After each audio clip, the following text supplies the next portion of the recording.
Assalamualaikum warahmatullahi wabarakatuh. Perkenalkan, nama saya Deryani dari kelas 12 IPA 4. Saya di sini akan menjelaskan kembali materi tentang HAM atau hak asasi manusia 10 hafalan. 1. Pengertian HAM atau hak asasi manusia adalah hak-hak yang dimiliki seseorang karena keberadaannya sebagai manusia dan melekat pada diri segenap manusia sehingga mereka diakui keberadaannya tanpa membedakan ras, warna kulit, bahasa, agama, politik, kewarganegaraan, kekayaan, dan kelahiran. Kedua, pengertian HAM menurut para ahli. 1. Menurut Prof. Quentijoro Probranoto, ialah hak yang bersifat mendasar atau juga asasi. 2. Menurut John Locke, ialah hak-hak yang secara langsung diberikan Tuhan Yang Maha Esa sebagai hak kodrat. Ketiga, menurut Mahfud MD, ialah hak yang sudah ada atau melekat pada martabat tiap manusia, di mana hak ini sudah dibawa sejak lahir. Keempat, menurut Muladi, merupakan hak pokok atau hak dasar yang secara langsung diberikan manusia di dalam kehidupannya. Kelima, menurut Peter R. Bach, ialah hak dasar yang bersifat mutlak. Ketiga, sejarah HAM atau hak asasi manusia lahir pada tanggal 10 Desember 1948 ketika PBB memproklamasikan Deklarasi Universal HAM yang di dalamnya memuat 30 pasal yang memaparkan tentang hak dan kewajiban umat manusia. Secara eksplisit, HAM adalah suatu hak yang melekat pada manusia yang tanpanya manusia dapat hidup sebagai manusia. Sifatnya tidak dapat dihilangkan atau dikurangi oleh siapapun. Keempat, adapun isi dalam mukadimah Deklarasi Universal HAM tentang hak dan kewajiban tentang HAM oleh PBB adalah hak manusia perlu dilindungi oleh peraturan persahabatan antara negara-negara, perlu dianjurkan agar memberikan hak-hak yang sama baik laki-laki maupun perempuan. Kelima, HAM adalah hak-hak dasar yang dimiliki oleh manusia sesuai dengan kodratnya Kailan 2000.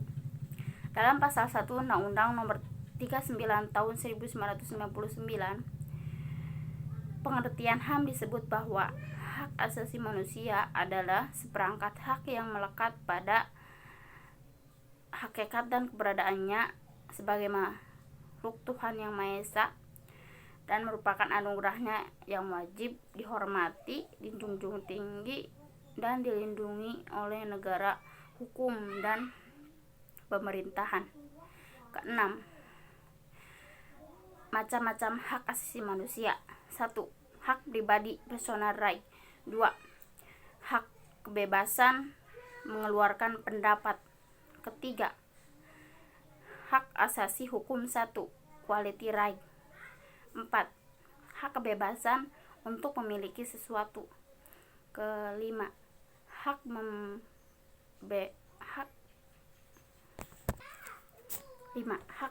mendapatkan pengajaran. Ketujuh, menurut Deklarasi Universal HAM (DUHAM), terdapat 5 jenis hak asasi setiap individu. 1. Hak personal. 2. Hak legal. 3. Hak sipil. 4. Hak substansi. 5. Hak ekonomi. Menurut pasal 3-21 DUHAM, hak personal, hak legal, hak sipil, dan politik meliputi 1. Hak untuk hidup. 2. Hak bebas dari perbudakan. 3. Hak bebas dari penyiksaan. 4. Hak untuk memperoleh pengakuan, dan masih banyak lagi. Ke-9, hak substansi meliputi hak atas jaminan sosial. 2. Hak untuk bekerja. 3. Hak atas hasil kerja. 4. Hak untuk bergabung. 5. Hak atas istirahat. 6. Hak hidup dan kesehatan layak. 7. Hak pendidikan. 10. Jenis-jenis pelanggaran HAM. Pelanggaran HAM dibedakan menjadi 2, yaitu pelanggaran HAM biasa dan pelanggaran HAM berat. Pelanggaran biasa adalah kasus pelanggaran HAM ringan. Kedua, pelanggaran berat yaitu pengancaman nyawa manusia setiap pembunuhan, penganiayaan, perampokan, perbudakan, atau penyanderaan. Menurut Undang-Undang RI nomor 26 tahun 2000, pelanggaran HAM berat dibedakan menjadi 2. 1. Kejahatan genosida. Perbuatan yang dilakukan bermaksud mengancam atau memusnahkan seluruh atau sebagian kelompok bangsa, ras, atau kelompok etis atau kelompok agama. Kejahatan kemanusiaan seperti pembunuhan, pemusnahan, perbudakan, penyiksaan, pengusiran atau pemindahan penduduk secara paksa. Contoh kasus pelanggaran HAM. 1. Kerusuhan Tanjung Priuk tanggal 12 September 1984. Dalam kasus ini 24 orang tewas, 36 orang luka berat, dan 19 orang luka ringan.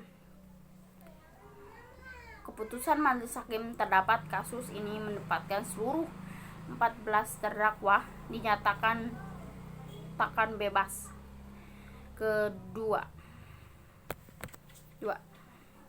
penembakan mahasiswa Universitas Trisakti pada tanggal 12 Mei 1998.